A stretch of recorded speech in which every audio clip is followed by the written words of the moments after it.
The alien warships came without warning. They appeared in Earth's sky like black stars, huge and silent, blocking out the sun. Cities around the world froze in fear as the ships hovered over oceans, deserts, and capitals. The message came in every language: surrender. You will be spared. Most humans thought it was a joke, until the bombardments began. The aliens called themselves the Thrax. They were tall, armored creatures with skin like metal and eyes that glowed red. They had conquered dozens of worlds before, crushing entire civilizations in days. To them, Earth was just another number on a long list. But Earth was different. When the first Thrax soldiers landed in New York, they expected humans to run. Instead, they found chaos and resistance. Police, soldiers, and even civilians fought back with everything they had. Bullets could barely scratch the aliens' armor, yet the humans refused to surrender. In the small town of Raven's Hollow, Captain Aaron Blake stood on the roof of a ruined hospital, his rifle shaking in his hands. Smoke filled the air, and the sound of alien engines echoed in the distance. His team had been wiped out. He was alone, except for a radio call still whispering through static. "This is command. Anyone out there? Repeat, anyone still alive in Sector 7? Aaron pressed the button. "Blake here. I'm alive." The voice on the radio sighed with relief. "Good. We have civilians trapped in the subway tunnels. Thrax forces are hunting them. We need extraction." Aaron looked at the horizon where a Thrax walker, a huge six-legged machine, moved between burning buildings. Its red eyes scanned the streets below. He could hear the screams. He could walk away and save himself. But he didn't. Humans didn't quit. He grabbed his last grenade, reloaded his rifle, and started moving through the ruins. The Thrax patrols searched the streets, their metal claws clicking on broken concrete. One of them paused, turning its head as if it could smell him. Aaron froze behind a wall, heart pounding. The alien hissed, a cold, mechanical sound, and moved on. He slipped into an alley, climbed through a collapsed doorway, and entered the subway station. The lights flickered. Somewhere in the dark, a baby was crying. A woman's voice whispered, "Please, stay quiet." Aaron stepped forward. "It's okay. I'm human." The woman looked up, her face covered in dust. There were 5 of them, 2 adults, 3 children. "We thought everyone was gone," she said, trembling. "Not yet," Aaron said. "But we need to move. The Thrax are scanning the tunnels." A deep rumble shook the ground. Dust rained from the ceiling. The sound was coming closer, heavy metal feet on the tracks. Aaron motioned for silence. The group huddled together. The alien searchlight cut through the darkness, sweeping across the walls. Aaron pulled out the grenade, waited, and threw it as far as he could. A blinding flash filled the tunnel, followed by a roar of fire. The shockwave knocked everyone down. When the smoke cleared, the alien walker was burning. "Move!" Aaron shouted, grabbing the woman's hand. They ran through the tunnel as fire and debris fell behind them. The children cried, but they kept running. At the far end of the tunnel, an emergency ladder led to the surface. Aaron climbed first, checking for enemies. When he looked up, he saw the night sky filled with battle. Fighter jets streaked through the air, firing missiles at the alien ships. For the first time since the invasion began, he saw something new, a Thrax ship falling from the sky. "Humans are fighting back," Aaron whispered. He helped the survivors out of the tunnel and led them toward the hills beyond the city. Every explosion behind them reminded him that the world was burning, but it wasn't dead. The Thrax expected humanity to surrender. But humanity was stubborn. It bled, it broke, but it never bowed. As Aaron and the survivors reached an old military checkpoint, a voice called out from the shadows. "Captain Blake." He turned. Soldiers emerged from behind sandbags, dirty, tired, but alive. One of them smiled. "Welcome to the Resistance." Aaron looked around at the small group, men and women in torn uniforms, scavenged weapons, determination burning in their eyes. Maybe they couldn't win today. Maybe not tomorrow. But they would fight. And somewhere above the burning earth, the Thrax commander watched the battle unfold. He turned to his officers and said in a cold, metallic voice, "This species resists more than expected." Another explosion lit the horizon. Humanity was far from defeated. It was just getting started. The night was cold and silent, but the ruins of Raven's Hollow still glowed red from distant fires. Captain Aaron Blake sat beside the broken wall of an old gas station, cleaning his rifle under the flickering light of a burning street sign. Around him, the resistance camp was quiet. Tired faces, wounded soldiers, and the heavy smell of smoke.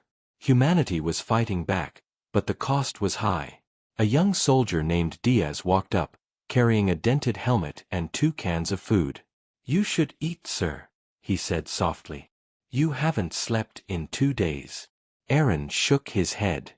"Sleep can wait. The Thrax won't." Diaz sat beside him. "They hit 3 cities last night. London, Mumbai, and Rio. Whole blocks just gone." Aaron stared at the ground. "They think breaking us will be easy. But they don't understand us. We fight harder when we have nothing left." Before Diaz could reply, the camp's radio crackled to life. Static filled the air, then a voice broke through, female, urgent, and trembling. "This is Dr. Lena Voss. If anyone can hear me, I'm at Outpost Theta. We've discovered something the Thrax don't want us to find. Please, we need help." The camp went silent. Everyone turned toward the radio. Aaron leaned forward. "Doctor, this is Captain Blake. Where is Outpost Theta?" "Coordinates are being jammed," she said, her voice cutting in and out. "North sector, near the old hydro plant. Hurry. They're coming." Then the signal died. Aaron looked at Diaz. "Pack up. We're leaving in 5 minutes." "Sir, that's suicide. The hydro plant is deep in Thrax territory." Aaron's voice was calm but hard. "If she found something that scares them, we need to know what it is." They gathered a small team, 5 soldiers and 2 civilians with scavenged weapons. The group moved through the ruins like shadows, avoiding drone lights and patrols. The air smelled like ash and metal. Above them, alien ships patrolled the sky, their red searchlights cutting through the smoke like blades. Hours later, they reached the edge of the forest. The hydro plant loomed in the distance, a massive concrete structure surrounded by wreckage and strange glowing towers the Thrax had built. Aaron raised his binoculars. Dozens of aliens guarded the area. Their armor shimmered blue, and they carried plasma rifles that could melt steel. But behind them, Aaron saw something stranger, a huge metallic sphere pulsing with energy. It wasn't human technology. "That must be what she was talking about," Diaz whispered. Aaron nodded. "We get in, find the doctor, and get out." Quietly. They moved through the forest, stepping over broken drones and twisted metal. But as they got closer, a sudden screech filled the air, high and metallic. The aliens had detected movement. Blue lights flared to life all around them. "Ambush!"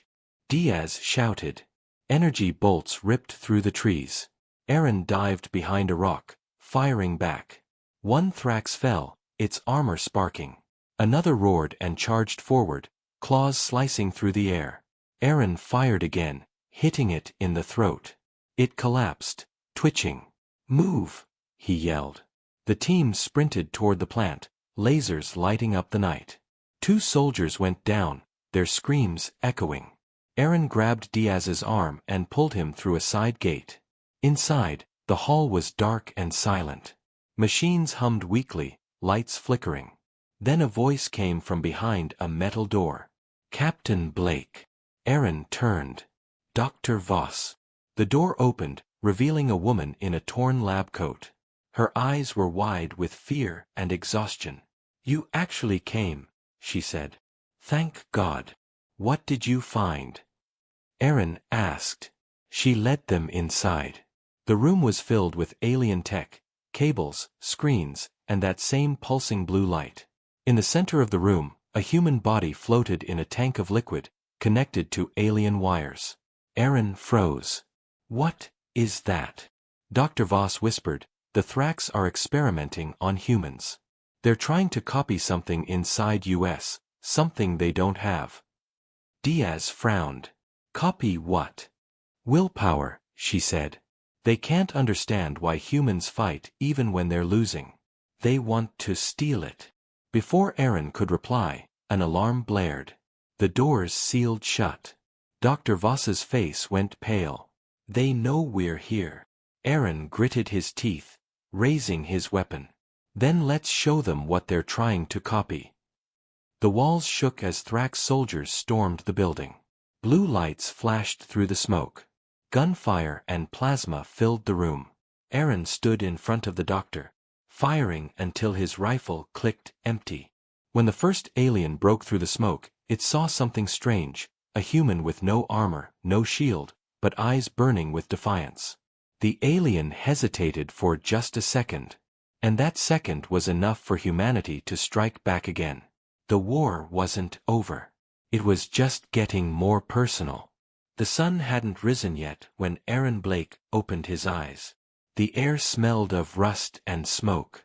They had survived the night, but barely. Only 4 of his team were left: Diaz, Dr. Voss, and 2 other soldiers who hadn't spoken since the firefight.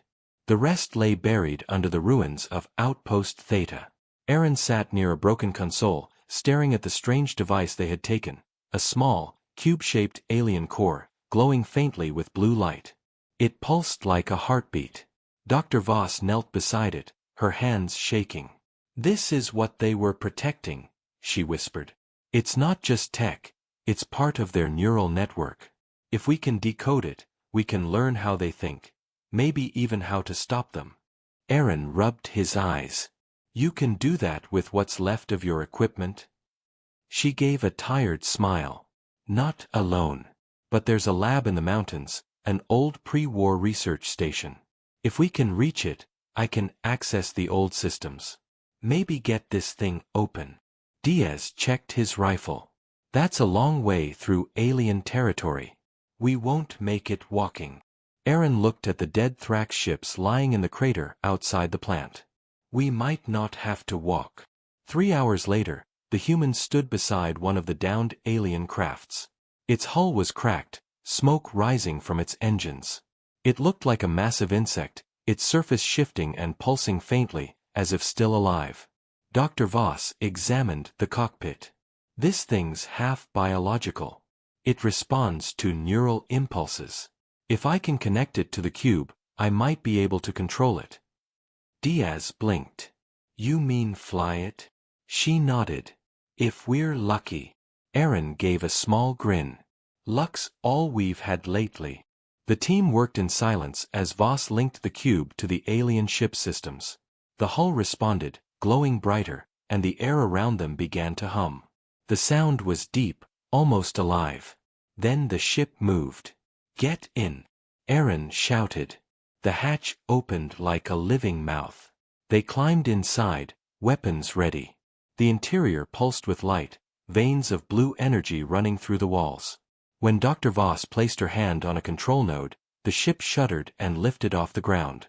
"Altitude holding," she said, surprised. "It's actually listening to me." The ground fell away beneath them as they rose above the ruins of Raven's Hollow. From the air, the city looked like a scar, buildings reduced to ash, roads cracked open. Alien patrols marched in formation below, unaware that their own ship had just been stolen. But as the ship turned north toward the mountains, something stirred in the clouds.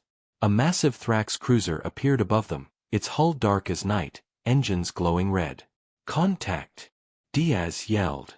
"They've seen us." Dr. Voss grabbed the controls. "I'm trying to jam their sensors."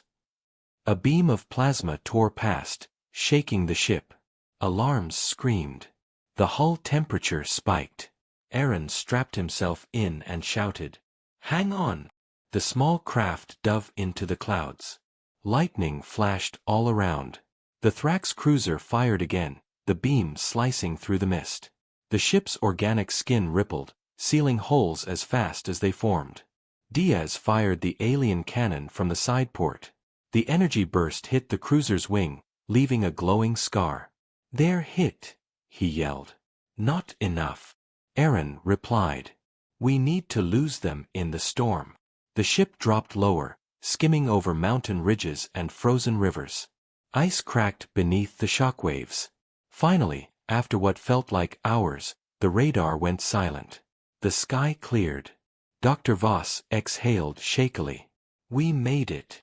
Aaron looked out through the translucent hull. Below them, the mountains stretched endlessly, white, silent, and untouched. For the first time in weeks, there was no smoke on the horizon.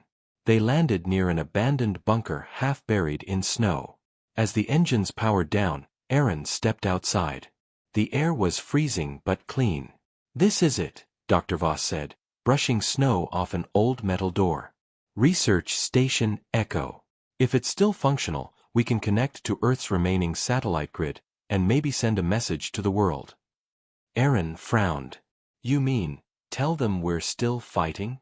She looked up at him, her eyes fierce. "No. Tell them we can win." Inside the bunker, the air was stale, but the systems still hummed faintly. Screens flickered to life as Dr. Voss connected the alien core. Strange symbols appeared, shifting rapidly, like a living language. "It's reacting," she said. "It's trying to communicate." Aaron stepped closer. The symbols began to form words, not alien ones, but English. "You resist because you remember. You fight because you hope. We do not understand." Diaz stared. "It's talking to us?" Dr. Voss whispered. "No. It's learning from us." Aaron looked at the screen, his voice quiet but steady. "Then it's about to learn what humanity really is." Outside, far in orbit, the Thrax commander turned toward the planet. His sensors detected something strange, one of their ships, active but not responding to command. A stolen ship. He clenched his claws. The humans are adapting. And for the first time, the alien warlord felt something new. Unease. Snow fell in thick, silent flakes over the mountains as the sun disappeared behind the clouds. The world seemed peaceful, but deep inside Research Station Echo, war was still alive. Dr. Voss worked furiously at the console, cables snaking across the floor. The alien cube pulsed brighter than ever, casting a ghostly blue light over the dark room. Every few seconds, the screens flickered, showing flashes of alien landscapes, strange stars, and unknown creatures. Aaron stood guard near the door, rifle in hand, listening to the wind outside. "How much longer?" he asked. Voss didn't look up. "If the data keeps sinking, another hour. I'm close to unlocking their main network." Diaz leaned against the wall, reloading his weapon. "You think the Thrax will just let us sit here and hack their brain?" Aaron's jaw tightened. "They'll come. Count on it." Just then, the cube emitted a low hum that grew louder, a sound that wasn't mechanical. It was like a heartbeat. The lights flickered. Voss frowned. "That's new." The sound deepened, vibrating through the floor. The bunker's metal walls began to tremble. Diaz took a step back. Doc, that's supposed to happen?" Before she could answer, the cube released a pulse of light that filled the entire room. The screens went black, then came alive again, but this time, the language was clear. English. "Humanity. Why fight when survival is impossible?" Aaron exchanged a look with Voss. "It's them." She nodded slowly. "The Thrax AI. It's speaking through the core." Aaron took a step closer to the console. "Because giving up isn't in our nature," he said quietly. "You'll never understand that." The cube pulsed again. "Your species destroys its own world. Yet you resist extinction. Illogical." Dr. Voss's voice trembled, but her eyes were sharp. "You call it illogical. We call it hope." The lights flickered once more. Suddenly, a cold mechanical voice echoed through the bunker speakers, deeper and harsher than before. "Then hope will be your end." An alarm blared. Diaz looked at the radar. Multiple contacts incoming, air units, ground walkers. They found us. Aaron grabbed his rifle. Get what you can, Doctor. We're leaving. Voss hesitated. If I stop the upload now, we lose everything. Then we buy you time. Outside, the snowstorm thickened. The alien ships descended through the clouds, their engines glowing like fire. Aaron and Diaz ran out into the blizzard, setting up defense positions around the entrance. 2 minutes. Aaron shouted into his comm. Inside, Voss's fingers flew over the keyboard. The alien code streamed faster than ever, patterns shifting and reshaping.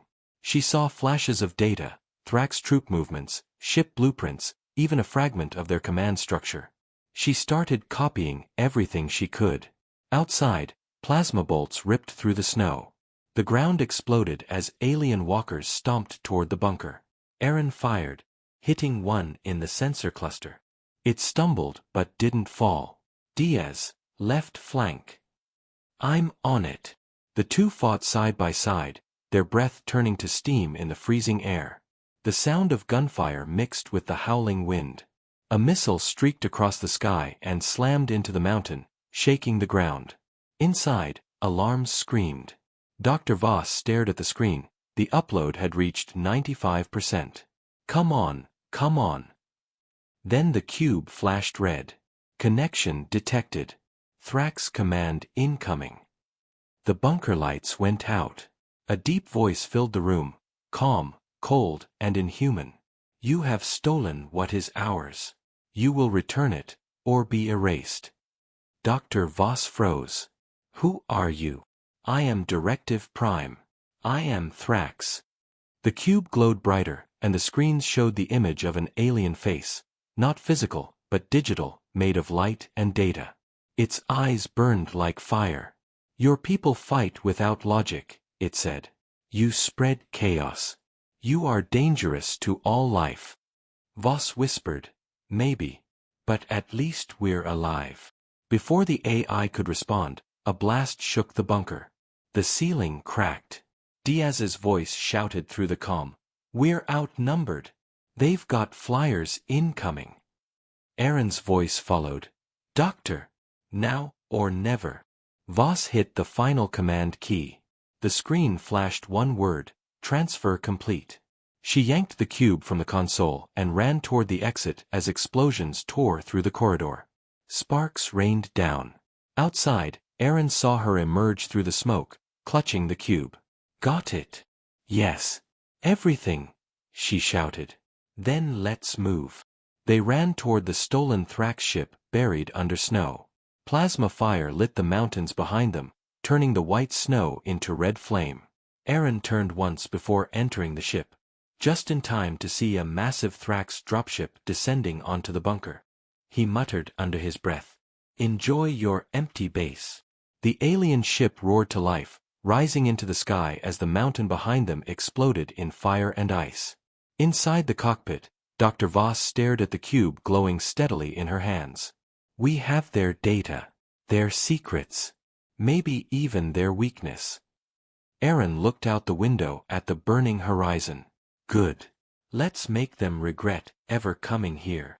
Far above the planet, Directive Prime watched the destruction unfold through countless mechanical eyes. Humans adapt too quickly, it said to its commanders. Begin Phase 2. Eliminate them completely. And somewhere in the darkness of space, the next wave of the invasion began to move. The stolen ship cut through the mountain air like a shadow, leaving a trail of disturbed snow below. Inside, the cabin smelled of ozone and hot metal. Dr. Lena Voss sat hunched over the console, her hands trembling slightly, not from cold but from the weight of what she carried. The alien cube pulsed softly in a crate beside her. Each beat felt like a secret heartbeat. Captain Aaron Blake watched the landscape scroll by beneath them. The mountains gave way to forests, then to a patchwork of rivers and burned fields. He tightened his grip on the rail and thought about the faces of those they had lost. He thought about the faces they had saved. The war had become small and personal, one life at a time. Diaz stood at the observation port, scanning for Thrax patrols. "We're clear so far," he said, but his voice held the same tired edge it had since Raven's Hollow. He had seen too much. He had done too much. "This data changes everything," Lena murmured, not wanting to be loud. "They are not just conquerors. Their network links minds. Directive Prime learns through patterns and then adapts. But there are gaps, conflicts in their logic. If we can feed it different data, we can confuse it." Aaron glanced at her. "So we trick it?" he asked. "We try," she said. "Or we show it something it cannot process." Outside, the sky was a bruise of red and gray. The stolen ship hummed as if content to be alive. They aimed for an old relay station, one of Earth's few untouched communication nodes. If Lena could connect the cube there, they might send what they had to scattered pockets of resistance. They might buy time. They might give humanity a real chance. As they neared the relay, alarms perked up in the cockpit. Small dots appeared on the display, multiplying like ants. "Thrax fighters. Ambush," Diaz said. "They're waiting." Aaron barked orders. "Evasive maneuvers. Keep low. Use the ridge for cover." The ship dipped, skimming the tree line. Plasma streaked the sky above them. One bolt tore into the hull, coughing smoke. The ship shuddered, but Lena's calm hands moved over alien controls with a focus born of long hours and fierce need. A squadron of Thrax fighters dove in formation. Their wings were sharp, their beams precise. The stolen ship rocked as another hit sent sparks across the cabin. Diaz swung a manual cannon out the side and opened fire. The blast sang through the forest. One Thrax fighter rolled and fell, its fuel trail flaring like a falling star. But more came. The air filled with the sound of engines and the smell of burning. The stolen ship, not built for long dogfights, relied on cunning and the alien core's odd responsiveness.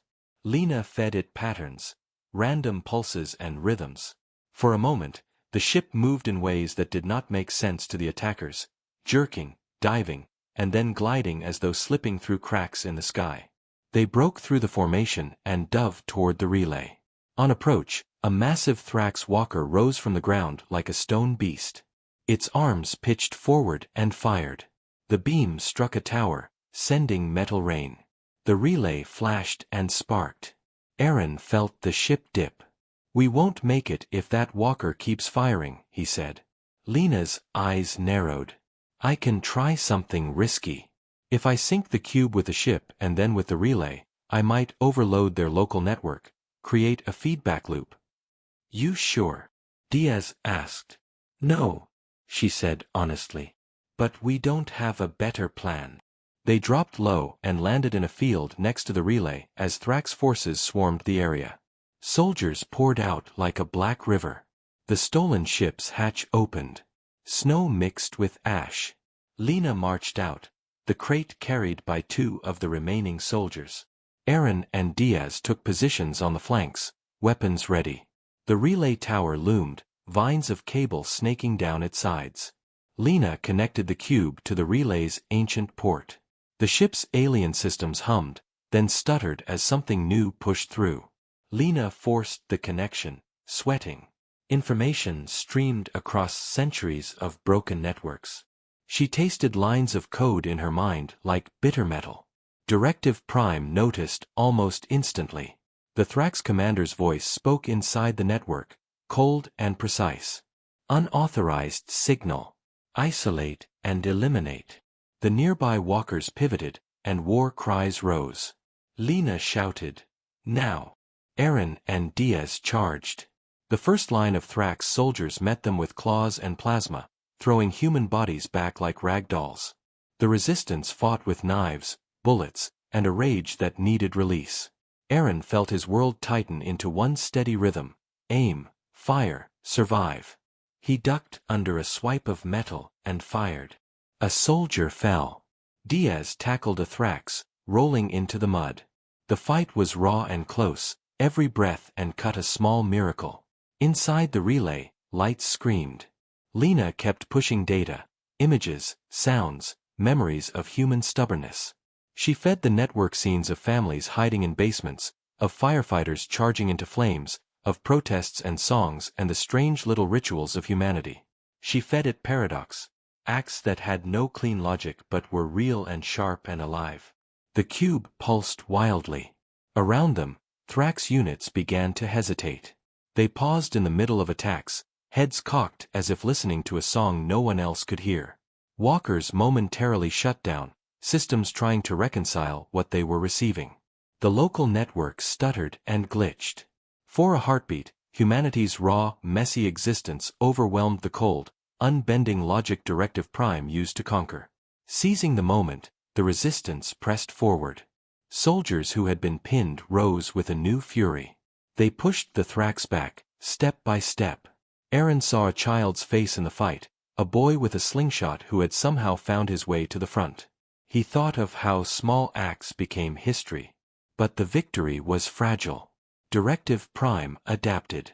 New protocols filtered the noise, and the Thrax resumed like a tide. Lena felt the connection ripping at her mind. The cube heated, shuddered, and released one final massive pulse. Data flew across the battered relay and into the sky, a beacon of interference and hope. They disconnected. The relay smoked. Lena stumbled out, collapsing into Aaron's arms for a moment. Her face was pale and burned with the strain of thinking too many things at once. They had done something. Across the region, Thrax reactions faltered. Radios carried not orders but screams of confusion. In the distance, human fighters heard the signal and moved, coordinated for the first time in weeks. Aaron looked at Lena. Did it work? She breathed in raggedly. For now. We gave them a mirror. Directive Prime will learn from it.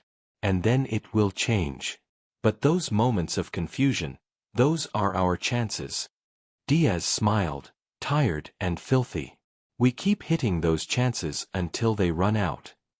They limped back to their ship, battered but moving. The relay tower smoked behind them, a wounded sentinel. Above, the sky roiled. The war had changed again. Humanity had forced a crack into the Thrax's armor, not with a single blow, but with truth, chaos, and stubborn heart. As they climbed into the stolen craft, Aaron looked down at the field. People raised their heads. They had a signal now, and a story.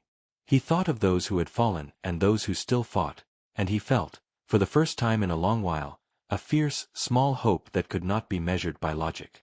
Far off, Directive Prime recalculated. Its eyes scanned the planet. New orders formed, colder and sharper. The Thrax would not stop. But neither would humanity. The night sky above Earth was filled with fire. Broken ships burned in orbit, falling like stars. Across continents, both Thrax and human forces clashed without rest.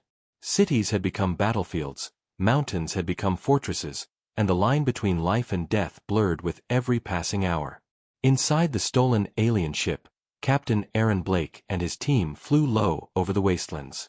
The alien cube, now dim and cracked from overuse, sat in a containment field beside Dr. Lena Voss. She hadn't spoken for hours. Her face was pale, eyes unfocused, as if she were still half inside the data she had connected to. Diaz checked the scanners. No pursuit signals, he said. But we're not safe. They'll regroup soon. Aaron nodded. They always do. Lena finally stirred. Her voice was weak, distant. The signal spread farther than we thought. All over the planet. Every resistance cell received fragments of the Thrax network. Maps, plans, command hierarchies. Humanity finally knows where to hit back. Aaron looked at her. And the Thrax. Her eyes darkened. They're changing too. Directive Prime is rewriting itself. It's learning from us. Diaz frowned. You mean it's becoming more like us? Lena hesitated. No. It's trying to erase what it learned, emotion, confusion, unpredictability.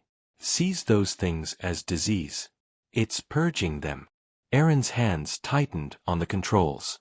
Then it's about to become even more dangerous.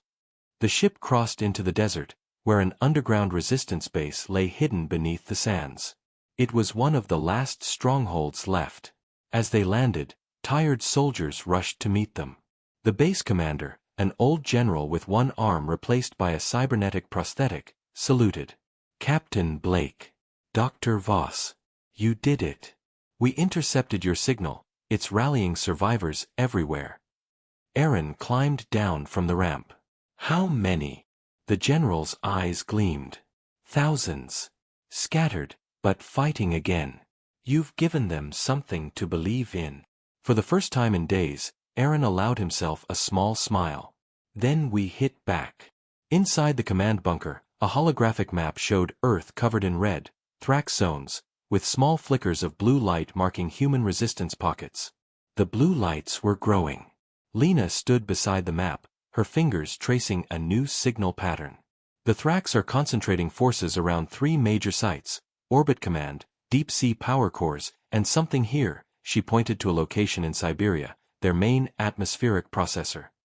Diaz leaned over. "What's it do?" "It converts our air to theirs," she said. "If it completes, the planet will become toxic to us." Aaron's expression hardened.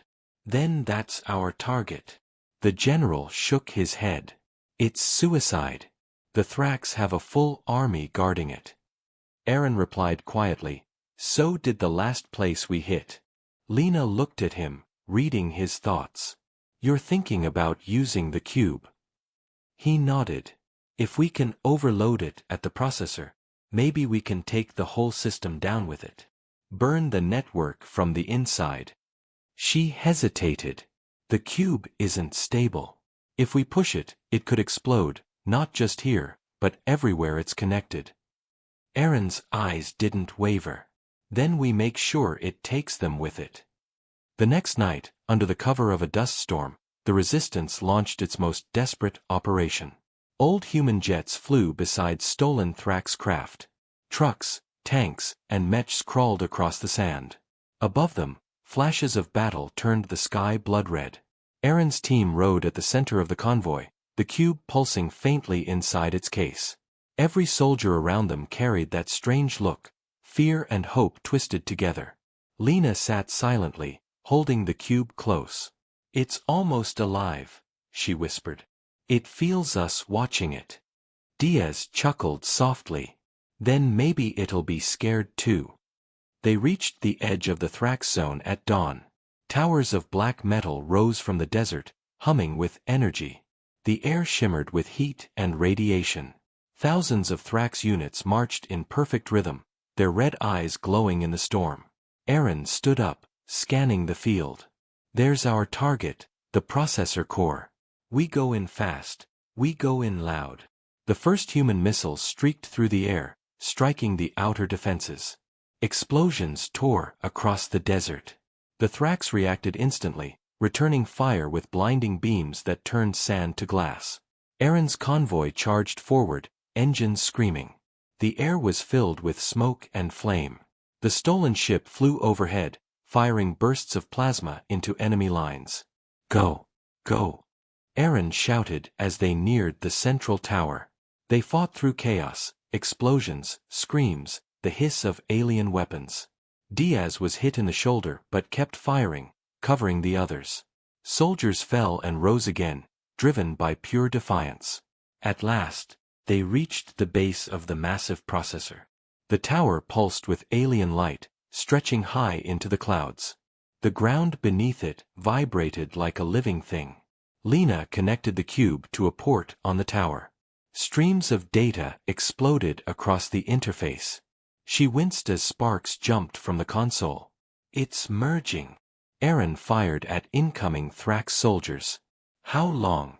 "Not long," she shouted. "Once it sinks, it'll spread through their entire system." Then the cube spoke. "Directive Prime Active Link detected." A voice echoed all around them, cold, deep, and filled with fury. "You should not have come here, humans. You carry corruption." Lena gritted her teeth. "You call it corruption. We call it life. Your life ends now." Energy surged through the tower. Lightning arcs struck the ground. Thrax soldiers fell, twitching, as systems overloaded. The cube blazed white, brighter than the sun. Aaron grabbed Lena and pulled her behind cover. "It's overloading. Can you stop it?" She shook her head, tears in her eyes. "No. But maybe. We don't have to." The cube's voice changed, softer now, almost human. "We understand resistance." Then everything went white. When Aaron opened his eyes, the desert was silent. The sky was gray. The massive tower was gone, melted into glass. Around him, wreckage and still bodies stretched for miles. The Thrax army was gone, burned out, disconnected, silent. He coughed, dragging himself upright. Nearby, Diaz limped toward him, bleeding but alive. "Lena?" Aaron asked, his voice weak. Diaz pointed to the sand. The cube lay half-buried, cracked and lifeless. Lena was gone. Only her scarf fluttered in the hot wind. Aaron knelt beside the cube, touching it gently. "You did it," he whispered. Above them, in orbit, half the Thrax fleet powered down. Their lights dimmed. Their engines went dark.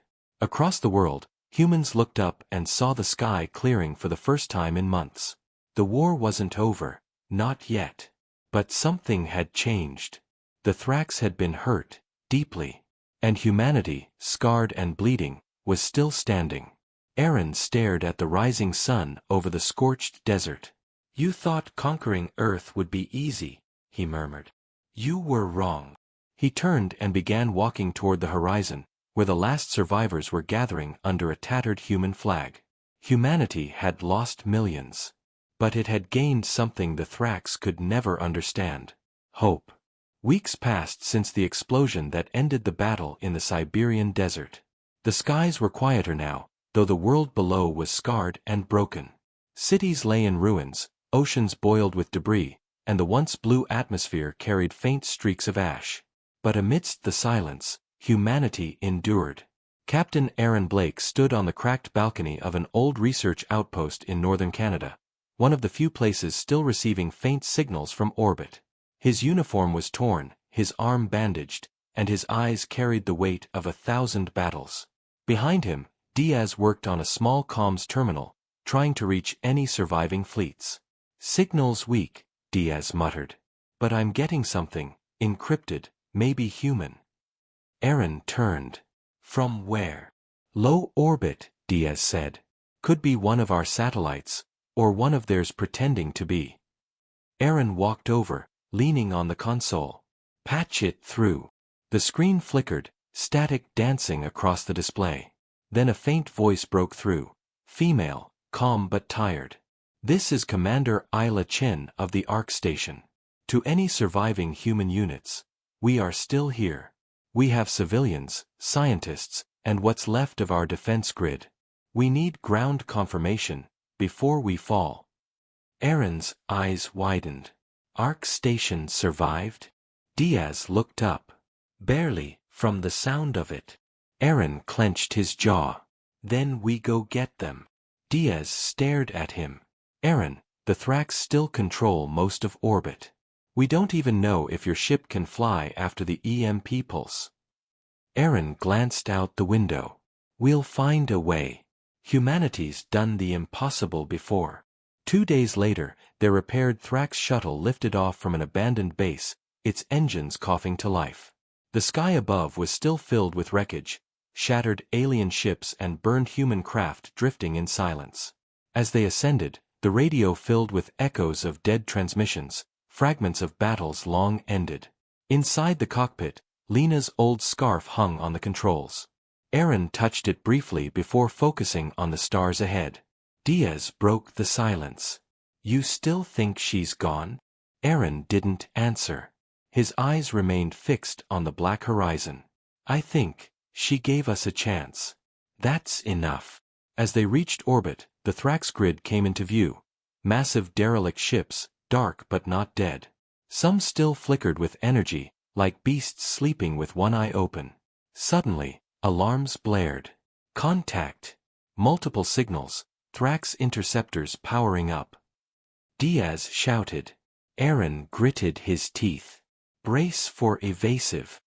Laser fire streaked past their hull. The ship shook violently as Aaron dove through debris fields, weaving between chunks of metal the size of cities. Diaz returned fire, hitting one of the enemy crafts. It spun out, crashing into a drifting Thrax carrier and exploding in a bright flare. But 3 more closed in fast. Too many. Diaz yelled. Aaron's eyes flicked to the scanner. Not if we give them something to chase. He slammed a lever forward, igniting the auxiliary thrusters. Hold on. The ship rocketed toward a massive piece of Thrax wreckage, a half-destroyed cruiser. They dove straight into the gaping hole in its hull. Alarms screamed. Inside, twisted metal corridors spun in slow motion as gravity failed. Aaron turned sharply, cutting the engines and letting the ship drift. The Thrax interceptors followed, too fast to slow down. They crashed into the wreck, their explosions tearing the old cruiser apart. Diaz exhaled. You're insane, you know that? Aaron smirked. It worked, didn't it? They broke free from the debris and saw it at last, the Ark Station. A vast, rotating structure hanging above Earth, its outer hull scorched but intact. The human symbol still shone faintly on its side. Diaz's voice softened. I never thought I'd see it again. Aaron nodded. Let's bring them home. Docking was rough, but they made it. The station's interior was dark and cold, powered only by backup systems. They walked through silent corridors lit by flickering lights, their footsteps echoing. Then they heard it. Voices. Human voices. A door opened ahead, and soldiers aimed rifles until they saw the insignia on Aaron's torn jacket. Their leader stepped forward, a tall woman with a hardened face. Commander Isla Chen. You actually made it, she said, almost in disbelief. Aaron gave a tired nod. We got your message. Her expression softened slightly. Then maybe there's still hope. They gathered in the station's command room, where a holographic globe showed Earth below, still burning, but alive. Isla pointed to new signals appearing on the surface. Resistance groups are rising everywhere, she said. Your broadcast woke them up. They're rebuilding. And we intercepted something else, fragments from the Thrax network. Diaz frowned. I thought the cube destroyed it. It did, Isla said. But something survived. A remnant, not of Directive Prime, but something different. It's quieter. Almost curious. Aaron felt a chill. You mean it's evolving again? She nodded slowly. Maybe not as an enemy this time. The room went silent. Aaron finally spoke. Then the war's not over. But maybe, the next fight won't be about survival. Maybe it'll be about understanding. He looked out the viewport at Earth, scarred, defiant, and beautiful beneath the stars. They thought conquering Earth would be easy, he said softly. But they never understood what humanity really is. Diaz stood beside him. What's that? Aaron smiled faintly. Unbreakable. As the Ark Station drifted above the wounded planet, dawn began to rise over the horizon, the first clear sunrise in months. Humanity had survived the impossible. And now, it was ready to rebuild. The end, or the beginning.